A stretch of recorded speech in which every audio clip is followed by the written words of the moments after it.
Thanks for listening to A Long Time in Finance with Jonathan Ford and Neil Collins, in partnership with Briefcase.News, the service that brings intelligent curation and analysis to your media monitoring. So we've been doing a series on what we call fallen angels, meaning companies that failed or messed up. And we've been looking in the last few weeks at golden oldies like ICI, the chemical company, and the electrical giant GEC. But then we thought, goodness, there's a much more contemporary example in the water sector, and it's a company called Thames Water. Now, Thames was privatised in 1989 with no debts at all. But now it has borrowings of more than £15 billion, and the vultures are circling. It needs to repay a £190 million loan by the end of this month, and there are questions about whether it has the cash to do so. The owners, a bunch of international pension and infrastructure funds, have been asked to put in more equity to shore up the balance sheet. But an offer by them to inject $500 million has been hedged around with demands, which include raising water bills by 56% in coming years, and also getting let off any sewage spills that they make into the rivers, because that would be too difficult. These are seen as politically difficult for the regulator, or indeed the government, to accede to, and the price of bonds issued by the company has fallen to pennies in the pound. Now, Thames isn't like an ordinary company which just has to make its way the best it can. There are rules, and under some 2010 laws, it can be put into special administration if it's no longer a going concern. It could then have its balance sheet restructured or be passed to a new entity either in the private or public sector. So in this episode, gasp, we thought we'd talk to Feargal Sharkey, an old friend of the show, former pop star, frontman of the Undertones, fisherman, and now ferocious campaigner on all things water. So welcome, Feargal. Gentlemen, it's lovely to see you as always. Thank you for the invitation. So I think there are three big questions we have to tackle. One is, to what extent is this the product of privatisation and the way it was done? Second, is the regulator, known as Ofwat, the author of this terrible mess? And lastly, what should we now do about it?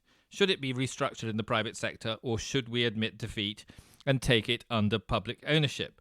So let's start with the first one, Feargal. What's your view about the history of all this? Well, just to be quite deferential here, I don't think it's actually about privatisation per se versus nationalisation. Has this privatisation failed?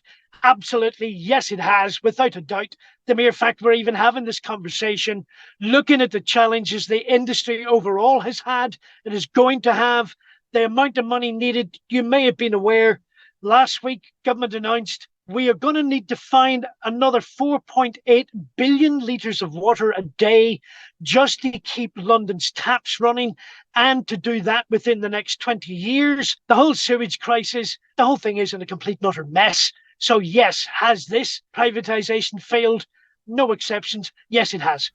Well, I would say there are exceptions. I would say the exceptions are the relatively better managed businesses, which are still listed companies, where the market has not allowed them to play fast and loose with the balance sheet the way it has with the Macquarie and private equity people. The remaining listed water companies, I would say, are far from being basket cases. They have made mistakes, but I don't think they are beyond redemption. So the water sector was privatised. Everyone was in the public markets. Then over time, of the 9 English companies, I think 6 have ended up basically being owned by really nowadays what are called special infrastructure funds or sovereign wealth companies, and 3 remain on the stock market. So that's where we are now. Please bear in mind, water companies have a statutory obligation to build, operate and maintain a properly functioning sewage system. And that's not just me, that's Ofwat's letters writing, reminding the companies of that is the business you're in. That's what the law requires of you. Another layer, I'm afraid, Ofwat also now acknowledges, and the industry has confirmed it, we have provided them all of the funding they ever needed for 33 years to meet that legal obligation. Clearly, they didn't spend it on the sewage system. A question we should be asking, what happened to our money? Where's it gone? And when can we all have a refund? Well, I don't think there's much chance of a refund, and most of the damage has been done by replacing equity with debt, and the debt is now at Thames, if we can concentrate on that, over £15 billion, which is a sort of sum which would be quite useful to have if you invested it in the business. I would say that that has got to be the way forward, but I'm jumping ahead a bit. Again, to give you another flavour of this, Neil, the side issue along with that is the water shortage London is facing. The National Infrastructure Commission a couple of months ago now put a figure on it. We're going to need another 60 billion just to now try and maintain and build the infrastructure and the resources needed to secure and maintain London's water supply. And we need to do that in the next 20 to 25 years. I just want to quickly put a bit of historical perspective. One is Thames Water, along with all the other water companies, was listed on the stock market with no debt in 1989. Thames Water's journey since then, obviously the idea was that it would use this fiscal headroom to invest a lot in water activities. Its trajectory, though, over the medium term has been one of debt which has, if you like, outpaced the investment that's gone into the business. And a few years ago, when I was at the Financial Times, we did a kind of investigation looking into the finances of the water companies, which actually showed that they could have funded all the capex that they did out of operating cash flows without taking on debt. But we are where we are. One of the reasons, of course, we are where we are is that the water regulator, out of a desire to reduce the cost of water to the public, basically was quite willing to see companies increase their debts, take on quite large debts, if that meant that the cost of capital which they had to pay was reduced. And that was deemed as something which could be passed through to the water customers. But of course, what we've ended up with is the worst of all worlds, which is that we now have a system where there's not much capacity to borrow anymore to put in any additional infrastructure, and the cost of debt has been shooting up. I hold no candle for Thames Water, but they have been trying to build a reservoir to deal with this forthcoming shortage for about 30 years now, and they are blocked by the regulations which have stopped them doing it. You can't really blame them for failing to try and plan ahead on that front. The other point I think is worth making when we're having a go at Ofwat is that in the last pricing round, they imposed or tried to impose a figure on Thames to Ofwat. Picking up on Jonathan's point, yes, I have enormous empathy for the water companies in that Ofwat was clearly on a drive to, quote, to ensure the company sweated the assets, that they drove that infrastructure into the ground and drove every last penny out of it. That potentially has created the situation where, A, we're now leaking 20% of all of the water supplied every day just through infrastructure leaks. And indeed, here in southern England right now, where I'm down in Hampshire, the sewage system now has become so dysfunctional, the groundwater's now seeping into the sewage system, overwhelming the system, and that's why there's now endless tankers driving sewage up and down the country. I think ultimately, for me, the really kind of naive thing that Ofwat got involved in was what they refer to as reputational regulation. That they've been running this campaign for decades now. If they named and shamed these companies enough in public, that in itself would do something to alter, shift, and impact the behaviour pattern of these companies.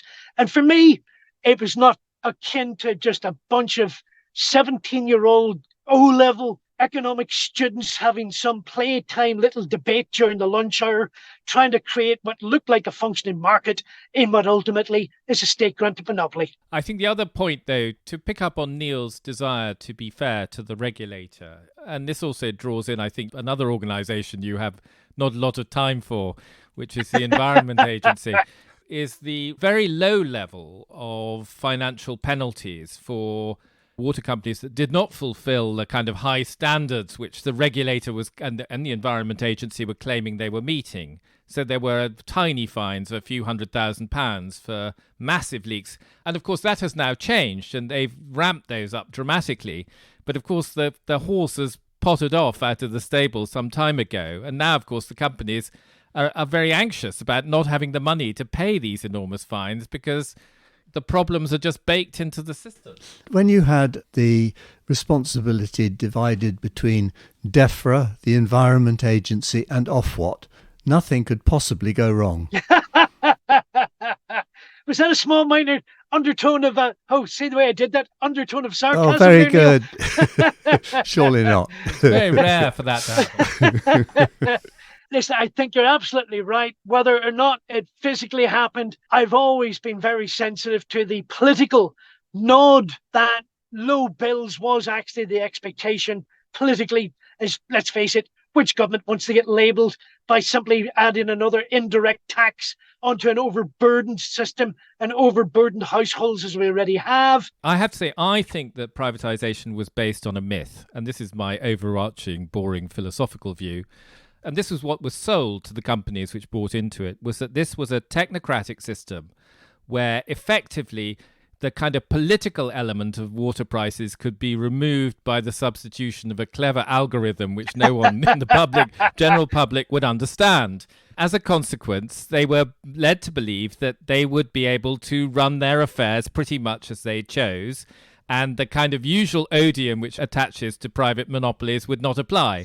And so therefore they were able to tell their own shareholders, this is great, we've got these stable income, it's going to be fantastic, we can leverage it, we can make lots of money. And to be honest, that's a myth. It is a political issue. You now see it very, very clearly. When Thames Water's shareholders have been trying to haggle over putting in more money into essentially what looks pretty much like a insolvent company, the government is very much standing behind, and the regulator is very conscious of its political role in deciding whether or not to grant a 56% increase in water prices going forward as the price for more money coming in. It's just a myth that these things are somehow, removed from political oversight. Well, it's impossible to remove it from political oversight, right. But I would disagree with quite a lot of that. Because it's perfectly possible to run it, provided you have a regulator with teeth, provided you have a system which does not allow companies to bet the farm on interest rates and borrowing. But where we differ, Neil, is I think the reason the regulator didn't have teeth was because it knew the political demands that the government placed on it, which is don't put up water bills, find ways to keep them down, don't take people's licenses away, because everyone was invested in the idea that any failure, any removal of a license, any insolvency would discredit the whole system, which was designed to be a perpetual profit-making machine. So we're agreed that the situation today is not great. I wonder what the Sharkey solution is. Ironically enough, it's what's making this whole situation so utterly explosive at this minute in time. Thames Water's looking for 56%.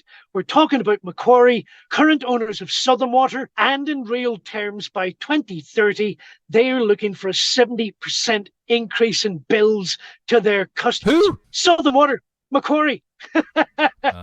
And here's the thing, as a government, you really want to be grappling with that in the run-up to an election that's not looking great anyway, and you're about to remotely grant permission for customers' bills to be put up anywhere, remotely, like 56%, never mind 70%.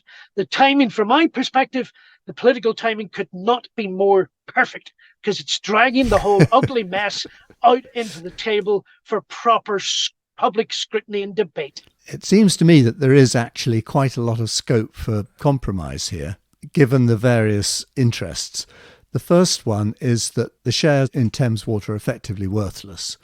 The 15 billion of debt is worth a great deal less than 15 billion, and the people who hold that are going to have to take a haircut. We can argue about how much, but say 10 billion would be enough to recapitalise Thames Water, because it would transform the balance sheet. And to encourage them to do that, they would have to have some sort of concession on the sewage fines and some sort of price increase. But it'd be a good deal less than 70%. Sorry, who's this incentive for?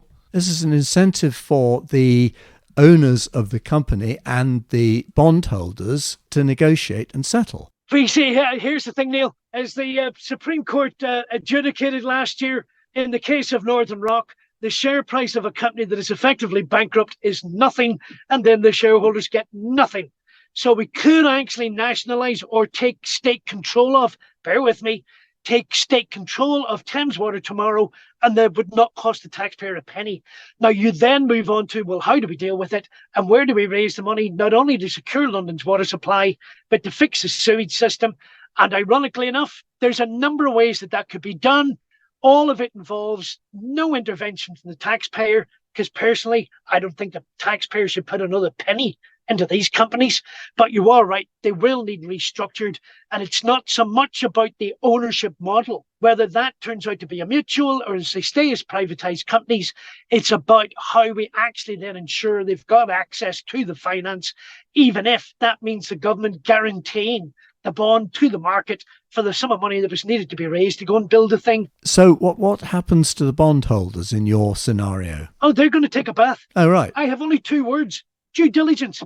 Yeah, no, listen, I think we're agreed on that. But if they took a £10 billion haircut, the finances of the business, not the company, the finances of the business would be transformed. They wouldn't need government money. I mean, I agree. The shareholders are pretty much out of the conversation. Yeah. You know, they're just sort of sitting, squawking on the sidelines. But the bondholders have an issue, which is you write them down to 5 billion from 15 or whatever it is that's necessary to get there. They're not exactly going to be pumping your hand with pleasure. They're going to be looking a bit sad. But they are going to say, well, that's fair enough. We'll take that. But the business needs money. You know, we can shrink to some extent into our skin, but any future capital injections required, who's going to provide those? And the bondholders may well say, we're not very enthusiastic owners of this equity, in which case the government will probably, faute de mieux, in the absence of some sort of negotiated settlement, have to take responsibility.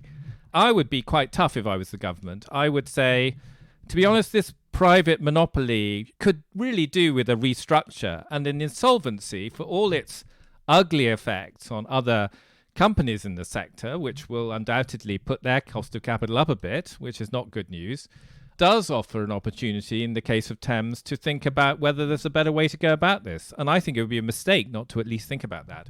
Thames is a hugely cash flow positive business, and I think if it was properly restructured, then the money would come forward. The markets have lent 100-year money to Mexico, which I think has defaulted about 15 times in the last 50 years. That's what happens in the markets. It's a triumph of hope over experience. So we don't need a deal. We can just... No, we need a deal. Why? No. You need a deal. You need a deal to have carrots for the new owners of the business, who are the previous bondholders. Ironically enough, I'm in total agreement with both of you. What a diplomat. Splendid fellow. Government does need to play hardball, because one way or another, this is, even if it is the bill payers, one way or another, it's the public's money we're talking about here. It's just what route it gets channeled. So government does need to play hardball. I'm a total optimist, and who would not want to run a state-granted monopoly supplying drinking water to 15 million people in the Greater London area? There's a business in there somewhere, and at the back of it all, I think you're right. I think government might have to take that approach, Neil, even if we're going to let the company go back out to the bond market, even if government ends up guaranteeing those bonds 30, 40, 50, 100 years down the line, and providing that kind of assurance to the markets that if at some point in the future it all goes wrong, government will be there to pick up the slack and deal with it. But either way, it is going to take a firm hand and a lion's heart and an awful lot of passion and determination. Can I make another suggestion, which is at the very least, if I was the government, I'm now sounding like a crazed kind of Marxist, but there you go. What the hell? I would say, okay, you can go into special administration if that's where they end up, but I would want to reissue the license and issue a new license, rather than working with what is clearly, in my view, a flawed document which has either not been enforced or has been wrongly written in the first place.